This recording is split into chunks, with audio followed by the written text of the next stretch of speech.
Welcome, Ben de Wal, to the Larpar Show, where we talk about what is money, what is coming, and how to protect your family. Ben has been involved in the Bitcoin space when he first started mining Bitcoin in 2010, and he started getting more deep into the rabbit hole of Bitcoin and more deeply involved, uh, more or less in 2013. In 2018, he decided to leave his position as a technology development manager at a global imaging company and take on a senior role at a Bitcoin mining manufacturing company. And in the mid 2020s, he decided to start doing a bit of consulting, but he's had a whole plethora of positions in the Bitcoin space along that journey. And he's going to tell a story. So, Ben, how did you find Bitcoin and how has it changed your life? Thanks for having me here. And I guess the story of how I found Bitcoin actually starts many years before Bitcoin even existed. So it was around the 1990s, my teenage years. I started getting really interested in political systems, how people organize themselves, how people make decisions on how are we going to do things, what's right, what's wrong, what's good, what's bad, and why for those things. Um, and I kind of slowly came to the realization that there are a bunch of different ways that we as people tend to organize ourselves in societies and groups and so on. And most of them tend to be hierarchical. So you tend to have some kind of hierarchy with somebody in charge. There's different ways you get people in charge, but there's somebody in charge a lot of the time. And those systems ultimately tend to have some form of corruption. There's that kind of well-known saying, power corrupts, and absolute power corrupts absolutely. I found that to be relatively true. You look at any organization, and the more power somebody has over that organization, the more likely they are to abuse that power in some way. So there are different kind of levels of that. Like you look at governments, and of course, I'd rather live in a representative democracy than in a absolute fascist dictatorship. That's, I think, clear and obvious. But regardless, in a representative democracy, even there's still a lot of corruption. Um, and then you see the political systems getting more complicated because of that. So they add checks and balances, they add all of these extra systems to say, okay, how can we not have corruption? But all that does is make it more complex, more difficult, and you actually end up with even more points where corruption can happen. And most of the time, it just ends up falling apart. So I find these kinds of systems tend to be temporary and then end up getting replaced by something else, sometimes a little bit better, sometimes worse, but it's always on a downward trajectory rather than an upward one. Um, I think human progress is important. So rather than being on a downward trajectory, how do we go on an upwards trajectory? That was kind of my question as a teenager. That led me down the rabbit hole of investigating anarchism. By that I mean anarchism as a political philosophy, not as a throw Molotov cocktails through windows and cause chaos and that sort of thing. I really mean the political idea of having rules without rulers, self-organization of people. How do we come together and agree on things without somebody being in charge, without having the boss who decides everything? And by the way, this is true for all kinds of hierarchies. I'm not just talking political governments here. I'm also talking things like how companies are organized, how people get together in social groups, how you organize an organization of people. All of those can suffer the exact same kinds of problems. So I started looking into anarchism, and that was really fascinating for me. I went down that rabbit hole for many, many years. My technical career, or my work life, basically took me on a technical path. I studied a lot of different things. I studied neuroscience for a while. I studied linguistics for a while. So I've been through all of these different weird things, but I kind of ended up settling in the tech world. And so in 2010, as somebody interested in anarchism and somebody interested in the tech world, of course, I was on a few interesting mailing lists, cypherpunk style mailing lists, that kind of thing. And I stumbled across Bitcoin. It seemed like a small, interesting looking project. The idea seemed to fit well with my anarchist views. A system of money that doesn't have any kind of centralized hierarchy, doesn't have anybody in charge to say, this is how it works. This is what we do. You have to listen to me and I set the rules. Instead, it's the people who are actually using it. If you run a node, you decide on your rules. And if your rules are different to everyone else's, you're not part of the network anymore. So collectively, you get to decide what the rules are. That seemed really interesting to me. Um, a couple of things happened around that time. I became a father for the first time, so my daughter was born. That was a bit of a distraction, so I kind of ignored Bitcoin for a little while. I had been, I think, mining coins in the original client. It had a generate coins button or menu option or something, and I hit that, and I'm pretty sure I mined 4 blocks. So I'm pretty sure I had 200 Bitcoin and then deleted it, and it's gone forever. And around, sort of late 2011, I stumbled across Bitcoin again, probably from a Slashdot post or something like that, talking about people buying drugs online using Silk Road, using Bitcoin. I'm like, well, hold on, this thing's still around. Nobody's found any flaws in it. Nobody's found any way to shut it down. I should probably look at this again. Started looking into it a bit more, and then my second child was born. So it wasn't until, sort of a little bit later that I really started getting much deeper into it. So started then really investigating very deeply. 2013-ish is when I started really saying, this is something I have to dedicate my time to. This is something that is worth doing. Tried to convince my company to do something with it, but huge multinational company headquartered in Japan, 50,000 people kind of company. They move slow, they're big, they don't they don't look at things like Bitcoin, especially back then. Now maybe that kind of company will look at doing something with Bitcoin, but in the mid 2010s, 2015 or so, that just wasn't a thing. So around 2017, I decided I have to leave that. I have to leave that fiat job. I have to go work in the Bitcoin space. This is too important to just keep on the sidelines for me. This is something I have to dedicate my life to, or at least, my life for now. Who knows what will come in the future, but, at least for now, Bitcoin is where I'm dedicating my time and my effort. And yeah, like I mentioned, I've worked for a few different Bitcoin companies since then, did my own consulting for a while. Worked a couple of big name companies. I was at Lightning Labs for around 6 months. I was at Swan Bitcoin for around a year. With my consulting, I've done work for quite a few relatively large names who I can't mention as a consultant, privacy there. But yeah, I'm now CTO at a company, startup called Musket. We make Bitcoin payment systems. And yeah, I'm actually really passionate about doing this because I believe that this is the best way to actually spread Bitcoin adoption, is to get people using it day to day as money. So really passionate about what we're doing now. Yeah, yeah. Sounds like an amazing story. Yeah, and long journey. And I know the journey has changed a lot since you started. Yeah, but recently, what have you seen? Like, what big changes have you seen coming along? Yeah, with the likes of institutions and everything coming Yeah. involved in So it. Yeah. I think there are some good changes and some bad changes. And one of the things is it's a matter of people, and people don't always work in their own best interest. They work in what they think is their own best interest, and people can be wrong about that. And that's something you always have to tread lightly on and tread carefully around, because walking up to somebody and saying, "Hey, you're wrong," isn't usually a good way to change somebody's mind. And that could be whether we're talking about Bitcoin naysayers, so people who say, "Oh yeah, Bitcoin is useless, Bitcoin's worthless, it's just a Ponzi scheme, whatever." I can walk up to them and say, "You're wrong," but they're not going to listen to me unless I can actually explain why. But it's also equally true of some people in the Bitcoin space. People who say, "Oh, I think we should do this with Bitcoin," or "I think we should, I've seen a few people recently saying self-custody is a bad idea because if you do self-custody, you're more likely to lose it than if you leave it on a custodian. So, you should trust custodians." I could walk up to those people and say, "You're wrong," because I think they are, but I need to be able to explain why. And explaining why is the much more difficult part, especially when there's only so many hours in a day. I've got my I've got my life, I've got my kids, I've got my work. So, I can't spend all day arguing on the internet with people who are wrong. It's just not a productive use of my time.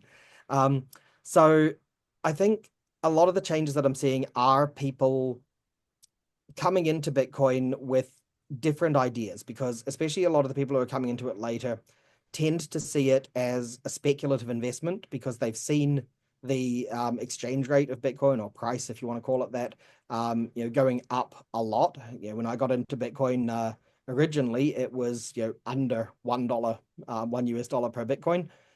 It's now over 100,000 US dollars per Bitcoin.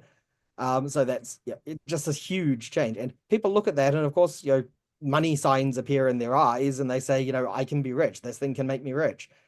But sorry, but to me, that's not what Bitcoin is about. That's not why I'm interested in Bitcoin. Sure, having some money is nice. Getting more money is always a good thing. It enables me to have a better life. It enables me to do more of the things that I think are valuable. But to me, Bitcoin isn't about getting rich. Bitcoin is about enabling freedom for people, enabling us to get away from systems of control that are bad for humanity in general. So a lot of the time, some of the changes I'm seeing in the Bitcoin world are the negative things around people treating it as a speculative investment and all of the things that come with that. For example, I am quite against the idea of governments collecting huge amounts of Bitcoin. I know they're going to, and I know there's nothing I can do to stop them, but I'm certainly not cheering them on doing it because governments getting that much extra financial power for the future is taking away ours as people, as individuals. Our financial power for the future is being eroded by governments being able to collect huge amounts of it. So when people say, "Hey, you should be cheering on the strategic Bitcoin reserve idea in the US," no, I'm not. I'm not going to. I can't stop them doing it. I don't want to be able to stop them doing it because that would be against the principles of freedom that Bitcoin has. But I'm certainly not going to say I'm a fan of it. Yeah, it's a very, very good point there that you're making because Bitcoin, Bitcoin, first of all, is for everyone. You can't stop anything or any entity or any government or nation state from getting involved in it and purchasing it. But it's really for the people. People need to understand this is freedom. Yeah. A lot of people come, they look at the price go up. But once you're in it, like a year or 2 or 3 years, you realize it's not about that. Yeah, but that takes time to understand that and learn about that. Yeah. It does. Yep. And it does change everybody. Like it's changed. I met so many people now over the last 2, 3 years, and they all say like, yeah, from where they came to where they are now, they're never going back to that. They're never going back to Yeah. what they were before. So it is changing us, I believe, for the better. Yeah, and we're just trying to help other people see the change and see what we see for the future. Yeah, because I can see big changes coming in the next 5, 10 years. Yeah, sooner than that, with all this artificial intelligence, the AI that's coming, machine learning, it's all here on our doorstep. They're about to release it all. Yeah. Yeah, I Um, think I think when you look at all of the different ways that the world can change in the next, half a decade to a decade, it's actually quite interesting to kind of imagine how these different things are going to hit up against each other. So, AI is one of the really big ways. We're getting close to AI really acting like AGI, even if it isn't. Generalized artificial intelligence rather than the very specific machine learning based things like LLMs. Even if it actually doesn't think for itself, if it acts like it's thinking for itself, you really can't tell the difference, and we should treat it in that way. And that is happening at the same time as the world is becoming more politically unstable. Um, Countries are becoming more nationalist and isolationist rather than trying to, work together. That's actually something I've been very much focusing on recently with how I look at the world because, as a classical anarchist, I don't think countries should even exist at all. I think the idea of borders is ridiculous. So therefore, the idea of being nationalist actually makes very little sense to me because how could I favor a nation doing something if I don't believe that nations really should exist? I believe in more of a bottom-up approach for humanity, whereby you work with the people who you are physically or virtually linked to in some way, and you form groups and communities, and that as this kind of bottom-up collective approach, whereby maybe I agree with my local group on some things, and my group agrees with another group on some things, but not everything, and that's okay. And large-scale politics can simply be an emergent property of those small-scale interactions. Really, that's a lot of the time how things work in Bitcoin, and especially worked in the early days of Bitcoin when there were potentially going to be a lot of forks. It never actually happened. There were only a few big forks that happened, like the whole Bitcoin Cash and Bitcoin SV and that kind of garbage that forked off. But the there was a potential in the very early days where a bunch of people were saying, hey, we should try this set of things, and other people saying we should try this set of things. And people actually kind of did, and those forks lived for like a few days or sometimes a few hours. And then, the people said, oh, okay, I actually don't like this idea, and then stopped doing it or whatever. So the big forks never really happened other than, those couple I mentioned. But though that always was a potential there. And that's a good example of large scale consensus coming out of this small scale bottom up approach. So a group of people getting together and saying, hey, we'd like to try this. So we're going to do it. We're not going to ask for permission. We're not going to say, hey, I need everyone to agree with me. It's just we do it and see what happens. And I think that works well for human scale politics as well. So we don't have to have nations and borders and that sort of thing. So when I see the world becoming more isolationist, when I see the world becoming more nationalistic, it worries me that that will drag people in politically to be more negatively patriotic. So essentially saying, my people are better than your people. And if I think my people are better than your people, then we're more likely to fight. We're more likely to have wars. We're more likely to cause negative things for humanity rather than positive things. Um, you always need to bear in mind that other people can behave like that, though. So, there is a fine balance there. You can't just be all peace and love and then let a bunch of people come over and kill you with their army because they have an army and you don't. So I'm not saying it's a panacea to just ignore the world, but I think right now we're heading in the wrong direction. So when you combine that with AI, with an economic meltdown, with all of the other things that can happen in the next 5 to 10 years, I don't know what's going to happen. I think the world is on the cusp of some really big changes, and I don't think anyone can accurately predict what those changes are going to be, because which things hit first and in which order and how they influence each other, I think is too complex for anyone to actually be able to accurately predict right now. I think anyone who's trying is lying to themselves. Yeah. Yeah, and just something I wanted to catch on there about, can you see, okay, there's a lot of talk out there that these big institutions and entities are coming out and buying up a lot of Bitcoin. Yeah. Just from your experience, yeah. And yeah, we know it's not any advice or anything like that, yeah. But can you see something happening in the future where they could try and or maybe an entity or a group of entities could try and take over Bitcoin, like what happened before, like a fork that happened in the 2017, I think it was, wasn't it? When when, Yeah, when the forks happened then. Can you see that happening in the future? I definitely could imagine it attempting to happen, and I think the outcome is really hard Or to is it judge. possible though? Is it possible for them to do it? I think yes, because essentially it's a matter of the economic majority get to make the decisions in Bitcoin. The economic majority that are running nodes, the economic majority of nodes, I should say. So that means that if I want to transact with you, I can do that on Bitcoin right now because we agree on the consensus rules, and I can broadcast the transaction to the network, and your node will see it, it'll pick it up, your wallet will recognize it and say, yes, this is my Bitcoin, and now you see that you own more Bitcoin and I own less. No problem. But if I want to transact with somebody who's running different node rules, somebody comes along and says, I want the rules to be different so that we can, I don't know, confiscate all of those early mined blocks that are probably attributed to Satoshi. We want to steal Satoshi's coins. I disagree with that. If they try and send that to me, my node will reject it because my node doesn't recognize the rules that they have, which allow them to steal those coins.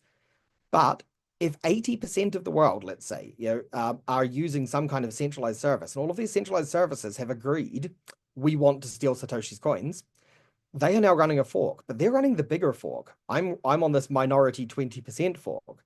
I'm still going to call what I run Bitcoin. Maybe you will as well. But the general public, the consensus majority of people out there in the world might be in favor of this bad thing, which has happened, or at least in my opinion, bad, that it's okay to steal Satoshi's coins now.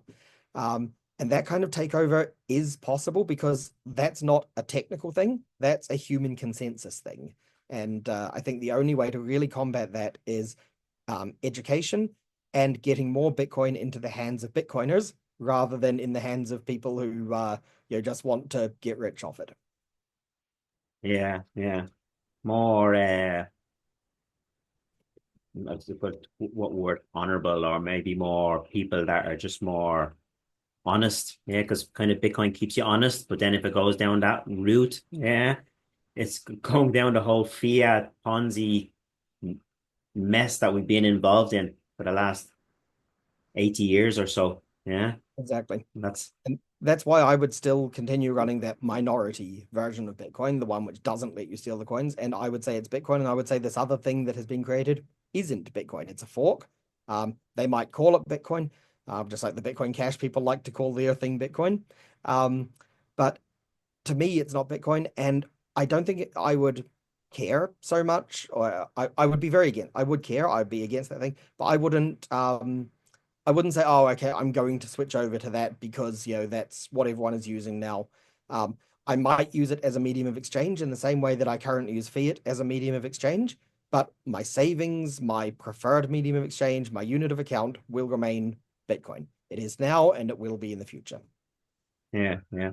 And something I want to touch on, okay, because I've come across a few people, yeah, not really Bitcoiners, but like just other people that talk about Bitcoin, and they're totally confused. They think that the real Bitcoin is Bitcoin Cash and BSV. I'm like, how how are you getting so confused about that?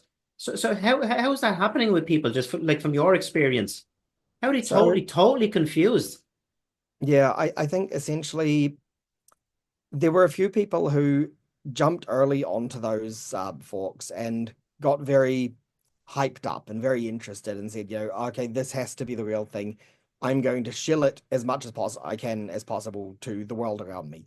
And some of those people have relatively deep pockets.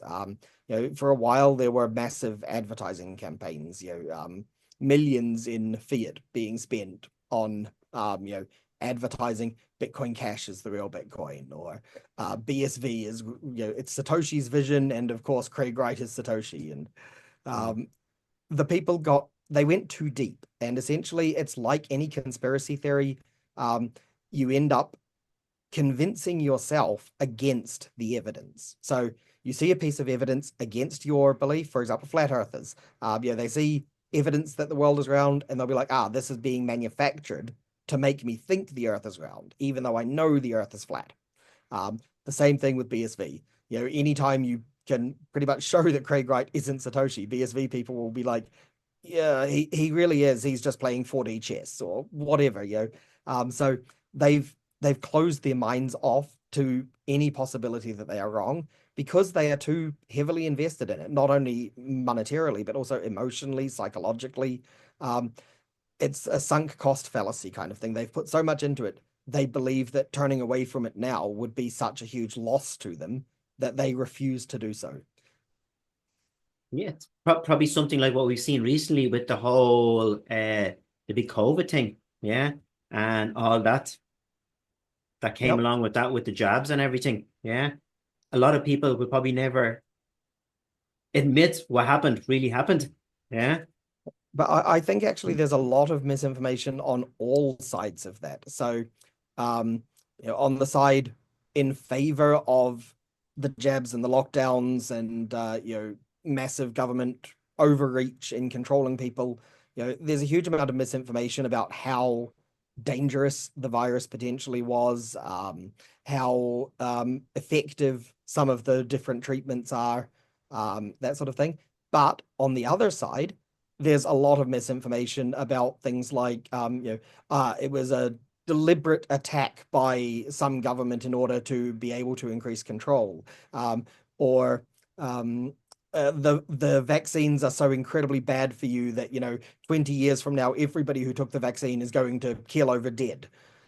I think the misinformation exists on both sides, and again, it's usually sunk cost fallacy. I think very few people are looking at it with a proper objective lens and saying, okay, what is the reality here? You tend to be on one side or the other, and then you go too extreme on either of those sides. And you can see that happening over the last couple of years. Yeah. And people are just on one side or the other side now, really, aren't they? And people that really, really believed and people that really, really didn't believe. Yeah. Yep. And Yeah, I there's think there's a lot probably, of humans in general have a big problem with tribalism. And I gave a talk on this recently, actually, in El Salvador in November. So anyone watching this, feel free to go look at Adopting Bitcoin 2024.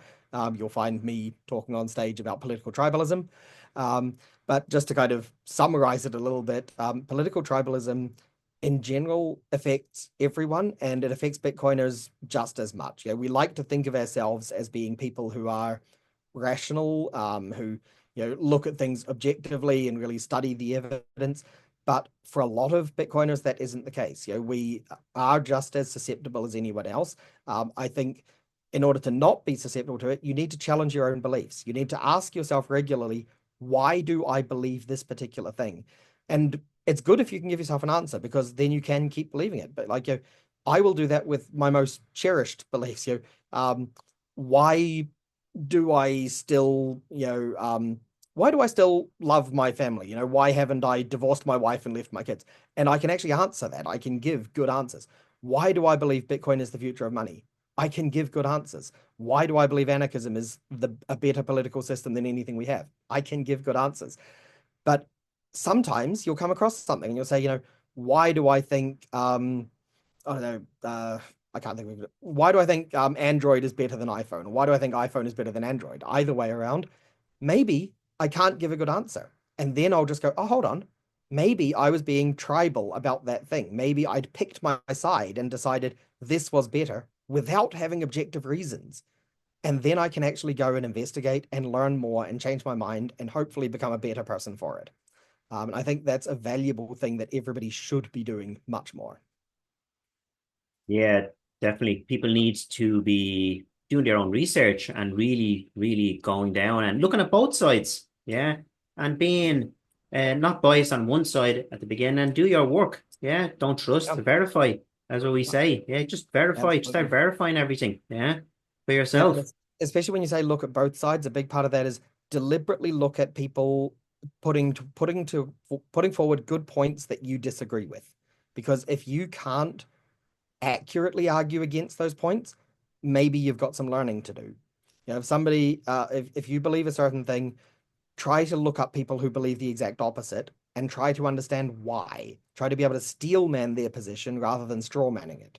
Because if all you say is, "Oh, he's a government shill," "Oh, he's been brainwashed by big pharma," if those are the kinds of responses that you have, and it's natural to have automatic kind of responses internally, but if those are the kind of responses you have and you don't have anything better, you definitely need to learn more about that topic. Um, if you want to have an informed opinion on it. And it's, by the way, it's also okay to not have an informed opinion on some things.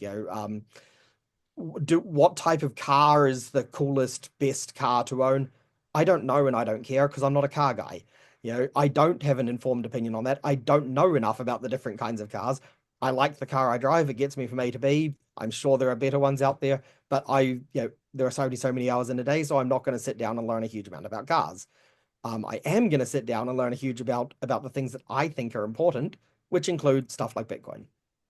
Yeah. Yeah. Which can really, really help you Yeah, in the future. Yeah. Especially for what's coming. yeah, Yeah. absolutely. Yeah, focus on the important things rather than the distractions that we have around us. And that's the thing. They're really good at sucking us into the distractions. Yeah. The powers that Media, be, yeah, media tends to do that a lot. They'll gloss over the big important stuff and then they'll suck you in on utterly banal, unimportant rubbish. Yeah, the nonsense is what I say. yeah, Nonsense. That's what they do. Suck people in to all that. They just keep people distracted from what's really going on behind their backs. And the elephant in the room for a lot of people is learning about uh money. Yeah, just learn about money because we spend so much time in our lives. Yeah. Uh Thousands of hours, like 50, 60,000 hours in our lives working, and then we get compensated in this thing called money. But nobody's even, most people haven't done 100 hours of work on learning about money and what it actually does. And Yep. we're not even really getting paid in more money now. We're getting paid in a thing called currency. Yeah. It's not a real money. Yeah. What is money? Where does it come from? How does it get created? How do we decide what is valuable? These are, and I freely admit, before Bitcoin, I also didn't know much about that. So, I was interested in anarchism as a political philosophy. I was interested in decentralized systems. I was interested in how we can self-organize. And money was always adjacent to that. I always realized I should learn more about money, but I never took the time to do any deep dives on it because I didn't realize it was as fundamental to human interaction as it really is. So that's one of the things that I learned after discovering Bitcoin was I kind of went down this rabbit hole about learning about money. Um, Also, I think it's actually kind of interesting because I disagree with the Austrian economists on quite a lot. I agree with them on some of the absolute basics. Fixed supply money makes sense. Inflation is a bad thing. Some of these more fundamental Austrian economic concepts I will agree with, but I think actually a lot of them get some of the more nuanced aspects of money kind of incorrect. They've got this too kind of flat view of it. I think they don't really understand the idea of debt well enough. I think it gets treated as a uh, almost as a debt gets treated as a type of money or perhaps currency itself rather than seeing it as a relationship between people. So there's actually a really good book I can recommend on that called Debt, the First 5,000 Years by a guy named David Graeber. He was an anarchist. He died only a few years ago, unfortunately, but absolutely great guy, anthropologist, really good view on how humans evolved. And it really does cover 5,000 years of monetary history from the view of political philosophy, anthropology, and specifically debt. Amazing, amazing. We'll try and find that anyway and put the link in the description. If there's some sort of audio or something like that, or where they can buy it. But that'd be interesting, yeah, for people to go in, do a little bit more homework for I know themselves, it's yeah. definitely on Amazon Audible. So anyone who wants to listen to the audio, it's a huge fat book. So it's actually for a lot of people, it's probably better to listen to it as an audiobook. And yeah, it's on Amazon Audible. So yeah. Yeah, yeah. I love audios myself. Yeah, Yeah. because I do a good bit of driving and I just stick it on and just learn and learn and learn. Yeah, Yeah. It's a great way yeah, to do it. yeah. So what do you see yourself now for 2025? What do you see coming in 2025? And we just had some exciting things that happened last year in 2024. What do you Yeah. see for the future? Um, Short-term future. I think so. Short-term future is always difficult to judge. I think there's a lot of different things which could happen. I expect that with the appointment of Donald Trump as the new US president, there's going to be a lot more people saying, "Oh, look, he's the candidate who went to that Bitcoin conference. He's the guy who spoke on stage there." That's going to get a lot more people to think, "Hey, I should take Bitcoin more seriously than I have before." Um, Quite simply, the current president of the US being somebody who did that. And if he does start the strategic Bitcoin reserve, which I'm not a fan of for anarchist reasons, but if he does that, it is going to increase interest in Bitcoin. So it's not going to be a complete net negative. So even something which I can say objectively I don't like a thing, I can still see positives coming out of it, and one would be an increased interest in Bitcoin. I would personally use that to try and teach people more about um, the idea of Bitcoin as freedom rather than just as a speculative asset. Um, but at least if the interest is there, it's easier to do that. So with an increased interest in Bitcoin, I can also imagine there's going to be a lot more Bitcoin businesses cropping up, a lot more people doing things, interesting things in and around Bitcoin. Um, I'm really hoping it will increase merchant adoption quite a lot. I really want to, see merchant adoption. I'd love to see, for example, almost all major cities in Europe being like Prague. In Prague, there are so many places that accept Bitcoin now, either directly or indirectly through this payment system called Kirko. It's basically one of those scan the QR code on the table and enter your menu items and then pay for it. And in the payment options is Bitcoin. So while the restaurant itself doesn't even realize they accept Bitcoin, you can go sit down at a restaurant and pay with Bitcoin. It's amazing. It's great. I love it. I'd love to see that kind of thing throughout, every major European city. And the US is a bit behind on merchant adoption, so maybe they'll take more than a year, but at least throughout this year, I would imagine that kind of thing becoming more popular in Europe. Um, and yeah, I think those are kind of the big picture things. On a more personal level, I'm moving country very soon. I currently live in Germany, moving to the UK very soon. I mentioned I've got two kids. My daughter is 13 at the moment, turning 14 quite soon. She's been speaking at Bitcoin conferences since she was 11. So, anyone who wants to look up Samantha de Wal, you'll find her talking at various conferences and on various podcasts and things. She was even on Pete McCormick's What Bitcoin Did, which was great. And yeah, I want a lot more of that as well. My family is a Bitcoin family, and family is incredibly important to me. My wife and my kids are my world. And I really want to help bring them more into focus as much as they want. So, my daughter wants to come on stage more. I want to let her come on stage more. That's kind of what I'm focusing on for this coming year on a personal level. Yeah, and just before we go, right, I'd like to touch, okay, on this whole family thing, yeah, because we are a Bitcoin family here as well, and my partner as well, and she saves in Bitcoin herself as well, and for our child, our youngest child. The older ones now, a little bit older, they're kind of trying to do their own thing, and they think we're a bit, whoa, what's going on here? But with Theo, he's only 3, yeah, and he saves everything in Satoshis. He's going to grow up in this whole new industry, because that's what it is. It's a whole new industry that's been around for 16 years. Most people just don't realize that. Yeah. A lot of people have heard about it, but it's the future. Yeah. There's going to be so much offsprings coming out of this industry. Yeah. The same way as like we have like say the medical industry. Look at all the positions and all the different things that came out of that. Yeah. Or the finance industry. Yeah. We're going to have a Bitcoin industry with so many things coming out of sprouting out of that. Yeah.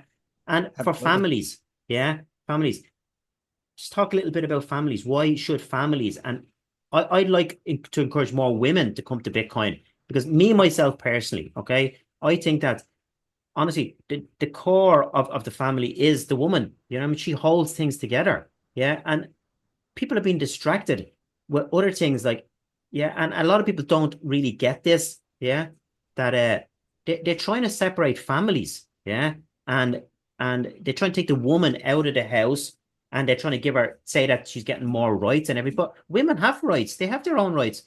Men and women, when they're born in this world, we have our own alienable rights, yeah.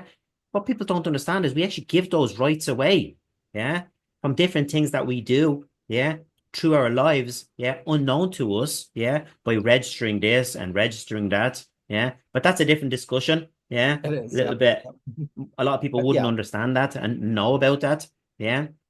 But about families, yeah, let's talk to us a little bit about families and how Bitcoin is our insurance for the future, because it is our insurance. yeah. So I think, yeah.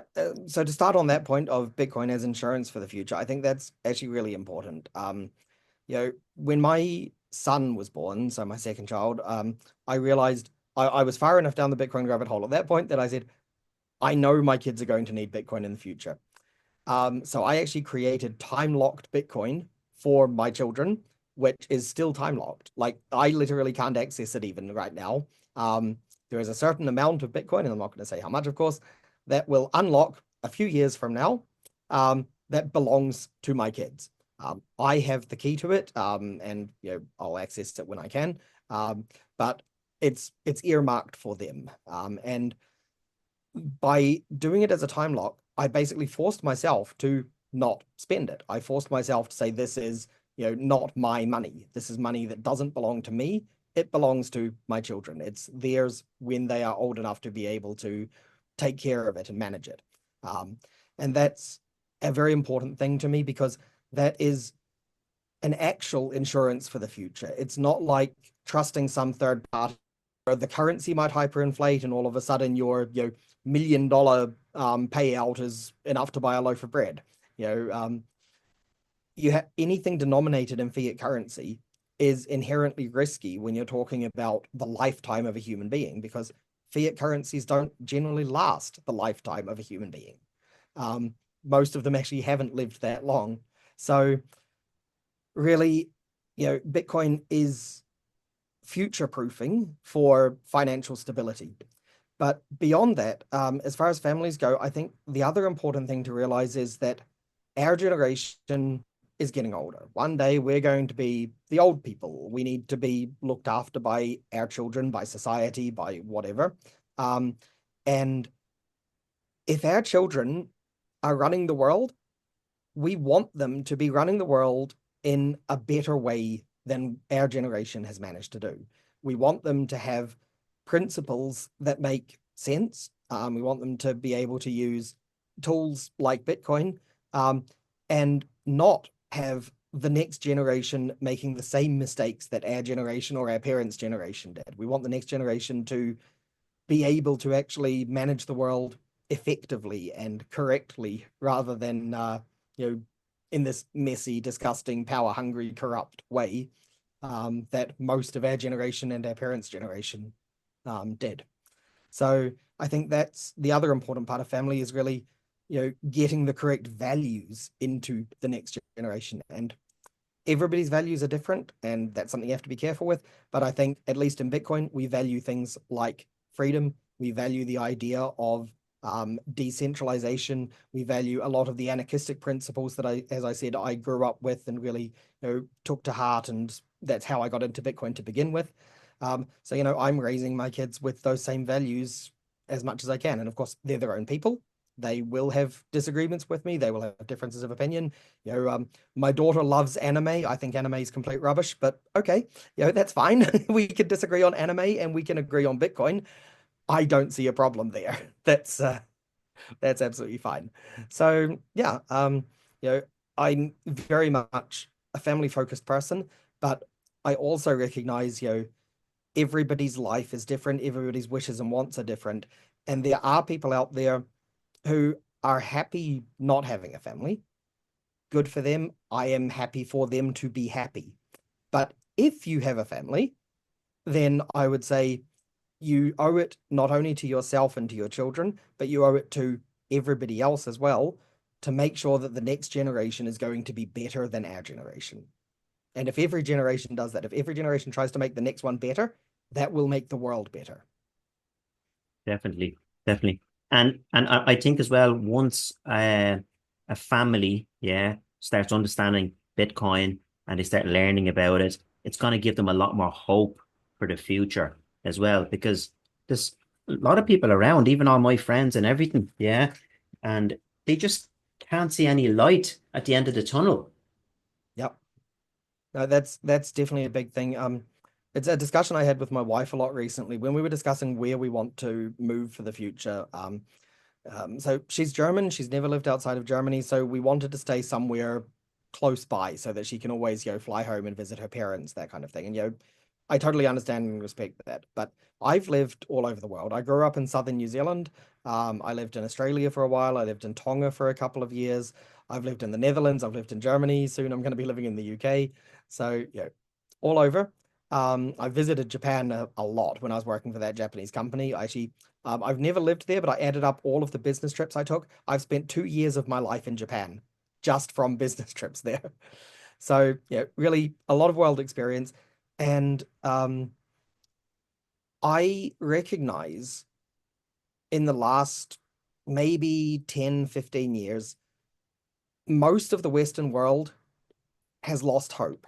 Most of the Western world is getting depressed and unhappy and saying, I don't see the future going anywhere good. I see the world collapsing. I see everything falling apart, and I feel powerless to change it. There's nothing I can do. Why even bring kids into this world?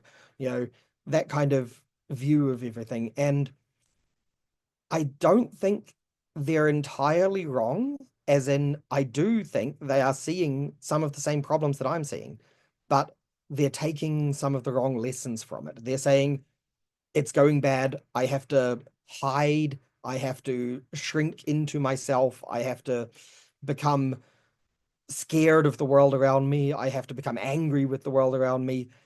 And they're not actually going to fix anything by doing that. They're only going to make these problems worse. Um, Hope, however, I do see in a few places. So when I go to Bitcoin conferences and I meet other Bitcoiners, I see people full of hope for the future. I see people saying we can make the world a better place. I won't always agree with them on what that better place is. There are some relatively famous Bitcoiners who have polar opposite ideas to me on what a better place is, but that's okay. We can discuss it. We can work, maybe even at odds with each other. This person over here can try and build their better place while I try and build my better place somewhere else, and that's okay. We can try to make the world a better place without, and whatever that means to us, that's a good thing. It's better than saying, I can't change anything. I'm going to hide. I'm going to become scared. I'm going to become angry. I'm going to become xenophobic. I'm going to, hate the world around me. I'm going to distrust my neighbor. Those kinds of hiding away from the world is never going to make the world a better place. Trying to make it better at least has a chance to. So, I do see hope in some places. And one place where I specifically see it, and I kind of have to point this out, El Salvador. I've been there 3 years in a row now, to the Adopting Bitcoin conference. Every year that I've been there, the city of San Salvador looks better, looks more beautiful. Things are changing, things are getting better. People seem more hopeful, people seem happier. And I think Bitcoin has a lot to do with that. It's not the only thing. And also I'll point out here, I don't agree with Bukele on everything. I think President Bukele, like any politician, he has his good points and his bad points. And there are some fairly negative things as well. But overall, in the country of El Salvador, I see people having hope for the future, which I do not see in the US, throughout Europe, even other places, Middle East, parts of Africa that I've been to. I don't see as much hope for the future as I see in El Salvador. So I think whatever's happening there, at least that is happening right. Yeah. It's like something's blossoming there, isn't it? It's like something's just growing and growing gradually, gradually, gradually, like a flower blossoming out, just taking a few more years, but you can see it, what's going on over there. Yep, And you're correct absolutely. about Europe. Yeah. It's changing so much and it's changing so much and so quick and so fast. Yeah. And for me, I can see people leaving Europe, yeah, and going to other countries. Yep. Yeah. Um, but thank God we all found Bitcoin and we're just trying to educate other people, spread the love, spread the news. And if one person, new person, sees this uh, podcast and they get something from it, and maybe they could start going down and the educational route and start learning about how Bitcoin is our insurance, how Bitcoin can give you hope, yeah, help you with your financial situation, and that, Yep. it'd be amazing, yeah. And that's Absolutely. kind of like what I do, you know. Uh, I don't monetize this channel. Nothing's happening like that with it. But I give my time. We run the Bitcoin conference here in Ireland. Yeah, that started in 2022 as just an idea. It's growing every year, and we're creating a really really amazing community here. Yeah, and hopefully maybe you'll be in the UK soon. You might come over and see us if you're around in May. Yeah, Maybe you never absolutely. It's know. a much Bring the shorter trip family. from there. Yeah, be happy to. I've been 40 to minute flight. That's all it is. 30 minutes. You're up in the yeah, air and you're here. been to Ireland a couple of times, but that was years ago, so I'd love to go back. It's a beautiful country, wonderful people. So yeah, be happy Yeah. to attend. Happy days. Happy days. Yeah, have a few Guinnesses and a few whiskeys. Yeah. Yep, Make a weekend sure. out of it. Happy days. Yeah. All right, Ben. Right. So if anybody wants to get in touch with you, give yourself a plug there, your website or your X. How do you get in touch Yep. with you? So yeah, pretty much I'm on X and I'm trying to move over to Nostr a bit more, but still not as much. I can be found on both as Ben_de Wal. So searching for that on either will find me. Um, and yeah, from a work perspective, like I said, I'm working for a company called Musket. I'm the CTO there, and if you're a UK or European business who wants to accept Bitcoin, it's musqet dot tech, so musket.tech. And hit us up for contact, and yeah, we can help you accept Bitcoin way better than all of these custodial systems or independent systems that charge a huge amount of money or whatever. We can give you proper Bitcoin acceptance by Bitcoiners. Happy days, happy days. Maybe we'll do another pod on that musket, yeah, in a few weeks' Thanks. time, and you can really dive into it and share the screen and show us how it works and all that. We'd love to do that, yeah, Yeah, yeah. yeah. Actually, I could talk with their CEO. Maybe we could make it both of us on. That'd Yep, be amazing, yeah, yeah. We'll definitely do that, yeah. Okay, so thanks for your time, Ben, and we will catch you again. absolutely. Thanks very much. Thank you.